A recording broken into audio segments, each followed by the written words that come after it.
George Wald is a member of a minority group. Yeah, you couldn't tell by looking. And it's not the fact that he's a Nobel Prize winner in medicine and physiology. No, it's George, unlike his fellow scientists, or most of his fellow scientists, who bury their erudite heads in the sands of academia or cuddle closely and comfortably with their corporate controllers. George actively is struggling against the problems which beset the world, these awesome problems which require immediate attention. He's associated with the Committee for Nuclear Responsibility for the Union of Concerned Scientists. He attends many of the anti-nuclear rallies around the country, around the world.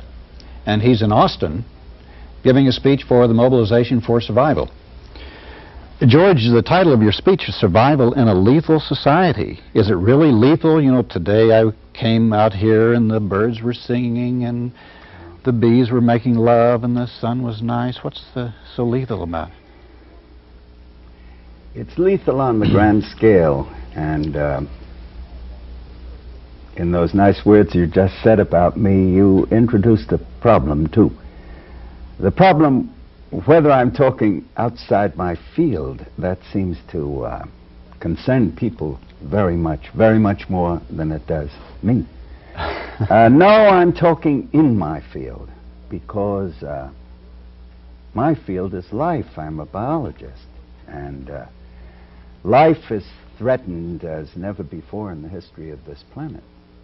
And some of the threats work slowly, and one threat could finish the job in half an hour. And that's half hour's interchange of the present nuclear stockpiles of the United States and the Soviet Union. That would be curtains for the human race and much of the rest of life on this planet. So that's what brings me out. It's a concern for life. And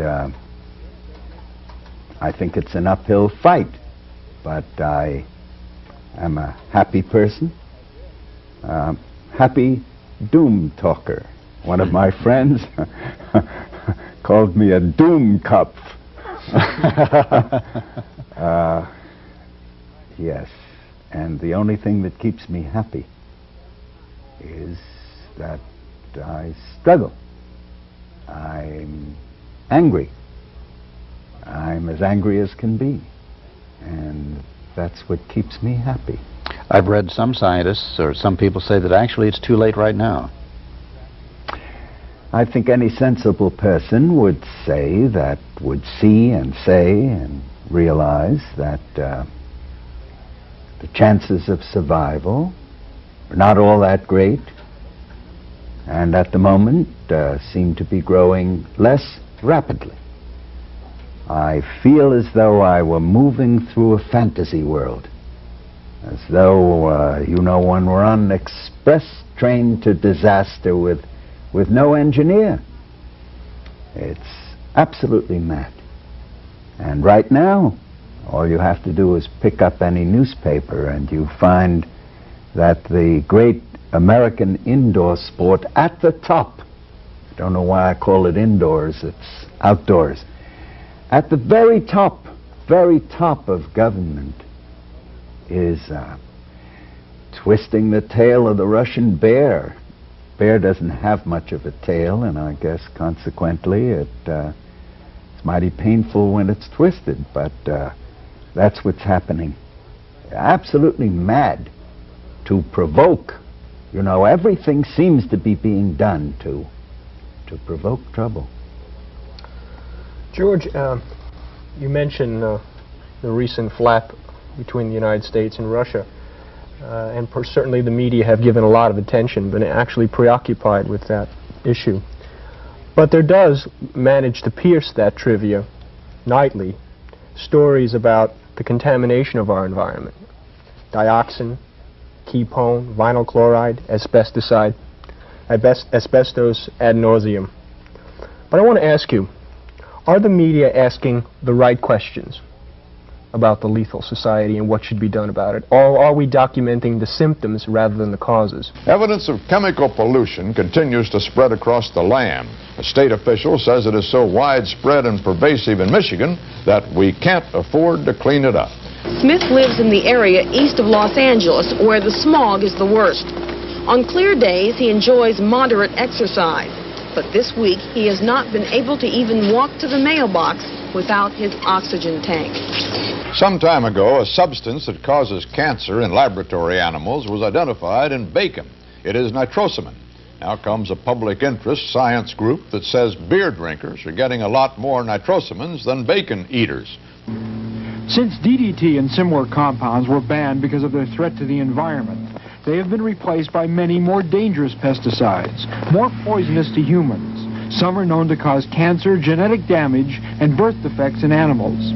Because of that, some scientists say that the greatest danger might not show up at once. Agriculture Department officials said today that PCB, a toxic chemical suspected of causing cancer, has turned up in food and animal feed in 17 states from Oregon to New Jersey. The department spokesman said people aren't in immediate danger, but there is a crash program to recall thousands of pounds of contaminated poultry, pork, and egg products. The contamination came from a single packing plant in Billings, Montana. And a Senate subcommittee revealed that highly radioactive water is still pouring from damaged areas of the stricken 3 Mile Island atomic plant. The leak can't be stopped for more than a year probably, and the plant's running out of places to put the contaminated water. The problem's an urgent one, and none of the suggested solutions has even been tried. Meanwhile, the committee members said there was a danger of seepage of the water to the outside environment. That plant is on the Susquehanna River, which feeds into Chesapeake Bay. I think the sickness in the whole situation is in the myth that government and even industry set about rationally to do the things that will most benefit society. That's just crazy. That's not the world in which we live. The power industry isn't there to make power, it's to make money. The arms industry isn't there to promote our national security, it's to make money. Every industry you turn to is engaged in just one dominant enterprise, and that is to make money. And not just to make that much money, it's to make as much as can possibly be made at any cost in human health, human life, security, whatever you like. George, publicity over the hazardous waste dumps such as the Love Canal in Niagara Falls has apparently led the chemical industry to launch a campaign to clean up its image. What do you think? What's your response to ads like the Monsanto ad that says, without chemicals, life itself would be impossible? In your windshield is an invisible chemical called polyvinylbutyrol. This chemical, made by Monsanto, could save your life in an accident. No chemical is totally safe all the time everywhere, but to make driving safer, we need chemicals like polyvinylbutyrol. That's why every new car sold in America has a laminated safety glass windshield. Without chemicals, life itself would be impossible. That's about the most the most inane comment on a really serious situation that I can imagine. I don't know how foolish they think American public is, at least that part of it that knows how to read. Yeah, molecules are all right. We're made of molecules, but we're not made of those molecules. Now, the chemical industry, which is willing to spend large sums of money in the conviction that the public is as dumb as can be, you know, and will take anything that's said to be expert and that has a little technical vocabulary in it. Dow Chemical Corporation, for example. You mentioned Love Canal. The problem in Love Canal is dioxin, which is one of the most toxic substances known. Well, Dow has been in a campaign to show that dioxin isn't an industrial waste necessarily or even regularly. It's just a product of combustion. People burning garbage anywhere, out comes dioxin, they say. I don't believe a word of it, but that's Dow at work. Now you have this inane story from Monsanto, so let me say a few words about Monsanto. Monsanto, my institution, Harvard University, Monsanto endowed Harvard Medical School, I think primarily the public health school at Harvard Medical School, with $12 million, with some strings attached that are kind of interesting, but anyhow, $12 million. That made Harvard very happy. But you know, Monsanto varies its business, and Monsanto makes the detonators for hydrogen bombs. It does that at a place called the Mound Laboratories near Dayton, Ohio. And I enjoy that, you know. Public health and hydrogen bombs. That's Monsanto for you. So I think that the story is what I just said, and the rules that are emerging is beware of smokes and dusts. You shouldn't be inhaling any of that you can avoid, and that includes smoking. And the other rule that's emerging very strongly, another rule, is to avoid chlorinated hydrocarbons. PCBs are chlorinated hydrocarbons. Almost every chloroform, almost any chlorinated organic chemical, and let me just say as a biochemist, chlorine does not appear. You know, they're talking the body has chemicals. Yes, indeed. Chlorine, to my knowledge, does not appear in any living organism on this planet. And yet it appears in innumerable organic chemicals used in, made by, sold by industry. George, science was never a strong suit of mine, but maybe you can cut through some of the rhetoric here. They argue that some people think anything chemical is bad and anything natural is good, yet nature is chemical. But are they telling the full story? Isn't the petrochemical industry, since the post-war World War II era, producing chemicals that have never before been produced on the planet? And don't they pose a health hazard? Yes, of course, and I would say that though petroleum is natural, I wouldn't be so foolish as to either drink, eat, or inhale petroleum or any fraction of petroleum. I mean, this is just utter nonsense.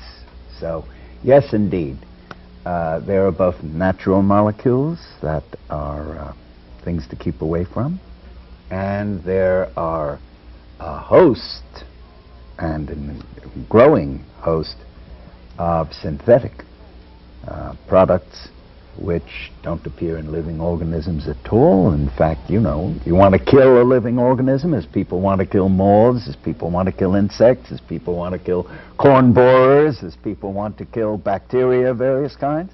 You get yourself an organic molecule that those things can't live with. So this is just utterly inane, and any child knows better. Only problem with cancer, though, and the kind of diseases we're talking about, it's not like an oncoming train. Its latency period is 25 or 30 years, and they can mask essentially the poisonous aspects. Yeah, that's the dreadful thing. You can live a long time with that cancer getting ready. And yes, it can go up to 30 years, sometimes perhaps even longer. You see, we're in a desperate situation. Let me talk nuclear weapons for a moment. Nuclear weapons. You see, in fact, all the weapons. The arms procurement budget, the American arms procurement budget, all through the Vietnam War hovered around $24 billion. $24 billion. Now, the overt amount that we're told that the Defense Department is to use is $40 billion. And when a thing like SALT II comes up, the administration is actually, just in so many words, nakedly being held for ransom, being told by certain senators, either you increase that already swollen arms procurement budget by several $billion a year, or you don't get SALT II. And it looks as though we will have to purchase arms control by increasing our arms. But that's nothing new, actually. The present stockpiles in the United States and the Soviet Union of just the strategic nuclear weapons, that's the big stuff. Those present stockpiles add up to 16 billion tons of TNT, the explosive equivalent of 16 billion tons of TNT. Well, 4 billion people on the Earth, so that means 4 tons of TNT for every man, woman, and child on the Earth. That's just the strategic stuff. In addition, each side, U.S. and the Soviet Union, have tens of thousands of so-called tactical nuclear weapons. And incidentally, already stockpiled the material to make hundreds of thousands more, so I better tell you what a tactical nuclear weapon is. I was the American member of an international commission that in August 1977 sat down with all the available good data to decide what had happened as an aftermath, as a result of the atom bombs that we dropped on Hiroshima and Nagasaki. The bomb that we dropped on Hiroshima and that just leveled that city, wiped it out in a moment, and by the end of that year, 1945, had killed 140,000 people. That was a miserably small, trivial 12.5 kiloton weapon, a tactical nuclear weapon, much too small to be counted in the SALT talks. So that's the situation. Now, facing that situation, you know, with all that overkill, with we able to wipe out with nuclear weapons every city in the Soviet Union of over 100,000, 40 times over, and they able to wipe out every city in the United States of over 100,000, 20 times over. With that, the present situation, we are making 3 hydrogen warheads per day and have been making them at that rate for at least the last 7 years. So, you know, is this insane? Yes, it's insane. Unless one holds an arms contract, and then it's business. And the bigger the better. Well, George, even if we are able to avoid nuclear catastrophe, we're still liable to all be zapped by radiation, by chemicals that we have unleashed upon ourselves. I say we have unleashed upon ourselves, but the corporate structure and the government you see, I think, unleashed. And I'll be talking about that tonight here. I think that the reality is that industrial revolution that just started 200 years ago, you know, 200 years is nothing in human history and still less in geological history. In 200 years, the Industrial Revolution has brought the human race to the brink of self-extinction. It turned lethal. That's the reason for the title of my talk. It turned lethal on the grand scale some years ago. And it doesn't just involve nuclear weapons and other weapons of mass destruction. Having said what I did about nuclear weapons, the business of making other so-called conventional weapons in this country is 3 times as big as the business of making the nuclear weapons. Nuclear weapons business is worth about 10 billion a year, and the conventional weapons another 30 billions, and I have done the opposite of exaggerating. I have understated the costs and the situation.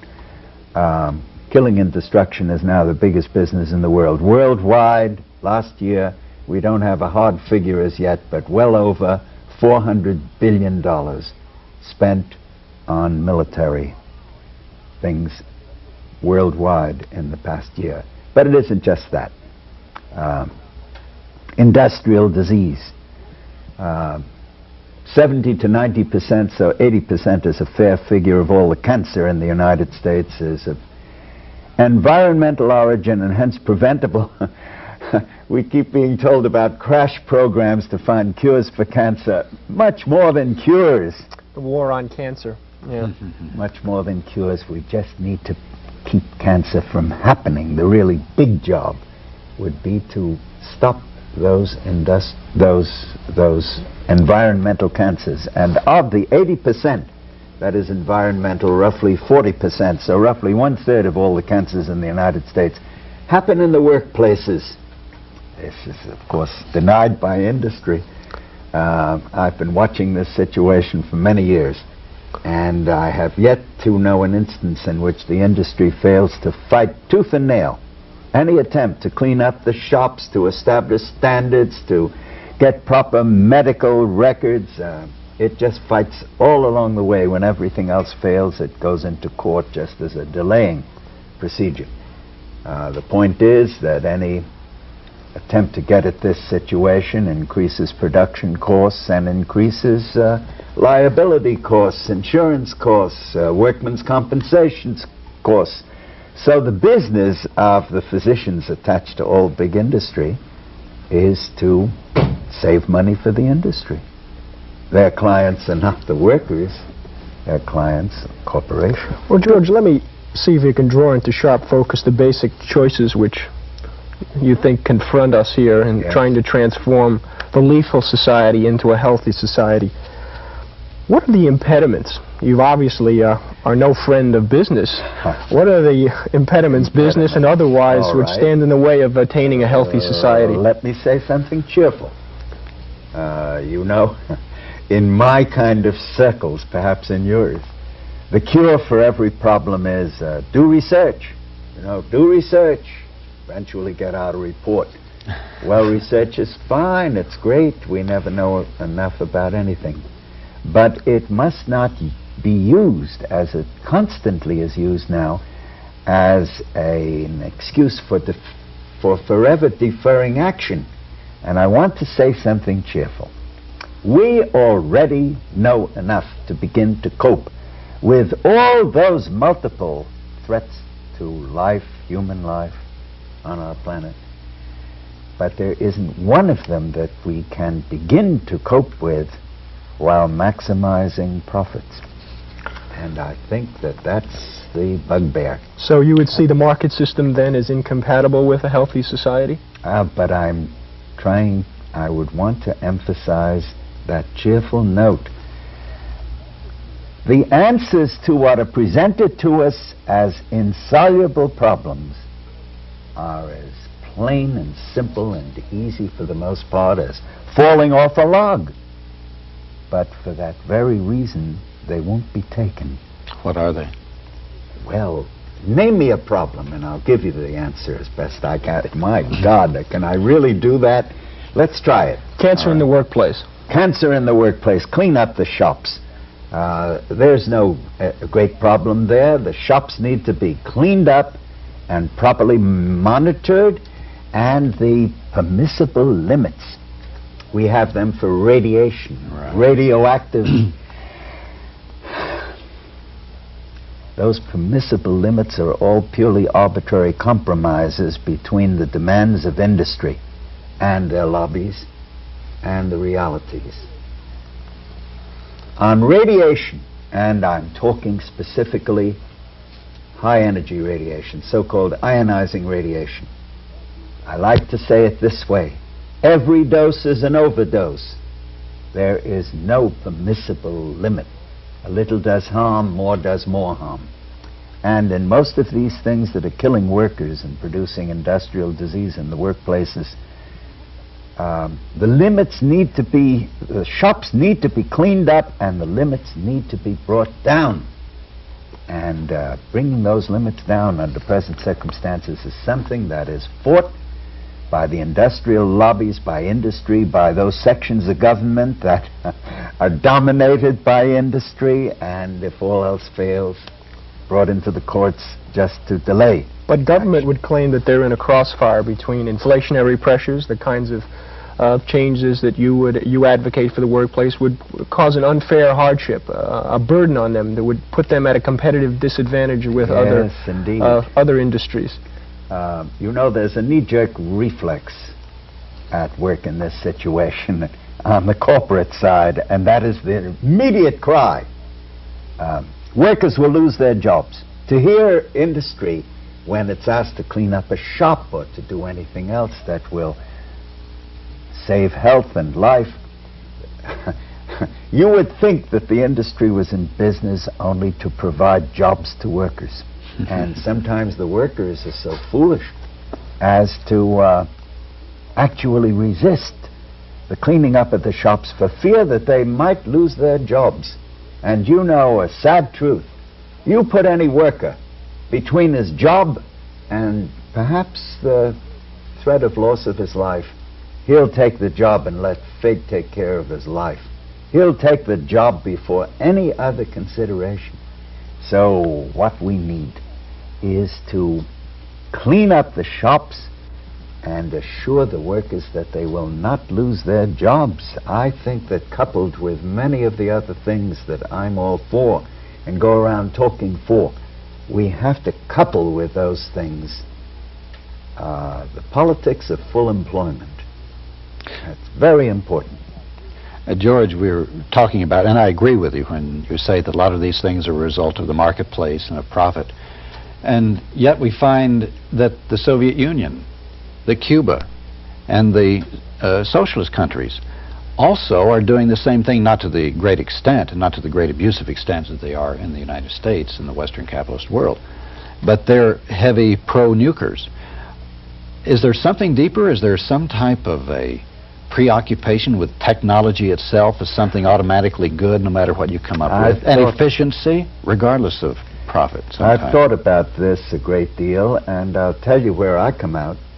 I think that any society that puts production, the maximization of production, as its dominant aim, ends up not very different from one that's pursuing the maximization of profit. I think there is, in reality, no nation that as closely resembles the United States as the Soviet Union. And yes, you are quite right. In that pursuit of maximizing production, they give the health of the workers and their welfare frequently short shrift. And I have encountered just in Japan last August, I was in an international meeting that had a Soviet and a Cuban representation. And in fact, we had a meeting. In fact, I had more or less forced this issue on nuclear power. And everybody present was against nuclear power. The only ones who spoke for it at all were a Soviet Union representative and a Cuban representative. But to my surprise, and I was glad of that, both of them spoke very softly indeed, very circumspectly. And I just read in the New York Times the other day that a first criticism by an economist and a nuclear engineer had appeared in a top Soviet publication, criticism of the dangers in nuclear power. So I think the Soviet Union is being forced to realize this is dangerous business. I'm talking now nuclear power. And in fact, we have rather credible reports that the greatest nuclear catastrophe that has yet happened in the 50s in the Urals in the Soviet Union, devastated a large area. George, there are some people who say, well, Homo sapien, mankind, is fatally flawed, and we won't be able to make it, that the life support system is too delicate to be able to handle this bludgeoning which we have given it. Do you think that we are sowing the seeds of destruction, and if so, are we capable of coming out of it? Yes, we are sowing the seeds of destruction, but the world is full of, especially after you left this country, and I've been over most of the world during the last year, the world is full of decent, generous, hard-working people who are open, not aggressive, not very competitive, who want a chance to live decently, you know, and by decently I don't mean without working, and I don't mean a plush standard of living. I mean just have adequate clothing, be able to feed their kids, be able to find some sort of medical help when they need it, have shelter and education. There's a real hunger for education. I find wherever I go, and I've been pretty much all over the world, and I seek out the back country whenever I can. The world is full of decent people, and tell you some funny things. You know, you were asking, you know, solutions, simple solutions. Do you realize that we're growing now in the world much more than enough grain adequately to feed all the people in the world, and yet about 2/3 of the world's people regularly go hungry, and a lot of them starve? What's happening to that grain? Well, when you ask in certain circles, you're told there's a distribution problem. Yeah, there's a distribution problem. Food goes only where it can go at a profit, where you can sell it at a profit. No profit, no distribution. Second point, the world is now filled with people. My authority for this is that well-known radical Robert McNamara, ex-Ford Company executive, ex-Secretary of Defense, kicked upstairs by your fellow Texan LBJ to be the president of the World Bank, which is what he is now. He shouts about people in the world who are not just unemployed, but for whom there's no further use in a market economy. One wishes they weren't there. And because the world is increasingly filled with people who are not in any position to buy food at what will be a profit to the people who supply it, there is a new game afoot, and it's brand new, increasing at explosive speed. In fact, the whole thing has happened only in the last 10 to 15 years. And that is a fantastic, explosive increase in the demand for meat, particularly beef, in all the developed world and the more affluent portions of the underdeveloped world. Eating beef has become the symbol, the index of the standard of living now all over the world. And it takes 8 pounds of grain to produce 1 pound of meat.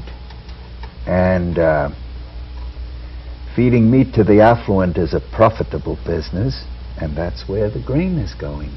The grain that could be feeding hungry peasants, workers, unemployed, is going instead to feed cattle and pigs and chickens to supply this explosively growing demand for meat. So I'm saying to you, the answers to these problems that are so life-threatening all over the world are very simple, but they don't go together either with a dominantly profit-maximizing or a dominantly production-maximizing situation. George, it does come down to some basic questions of philosophy. Do you think that the demands for alternative technologies and alternative energies really constitute a demand for an alternative society, one that questions the values of possessive individualism and profit and competition, and instead has a vision of a cooperative, more communal way of living? Oh, sure. That's right. I think what we need is not to maximize profit or to maximize production, but to maximize a decent life for people. And there, you know, people regularly, when they feel threatened or when they feel pressed, produce very mean feelings about grown-ups. But I think the essence of the whole situation is the children. You can't feel all that mean about kids. You can't feel threatened by kids. Kids are in our care, all kids. My kids, your kids, everybody's kids. And it's they who suffer first and most. When there are shortages, it's the kids who are the first to suffer. And I think that, you know, one of the crazy paradoxes of American life right now is the right to life movement, the right to embryonic life. I'll go right down the line with those people who want to take such good care of human fetuses. If they'll only join me in taking care of children already born. What we do to kids in this country and in this world just is utter disgrace. So let's try and save the kids who have been born, and then I'll go on and worry about the fetuses. George, you're wonderful. I wish we could stay here and talk for hours, but we must share you with other people here in Austin. I know you have a very busy schedule. And well, good luck. Glad to have been with you.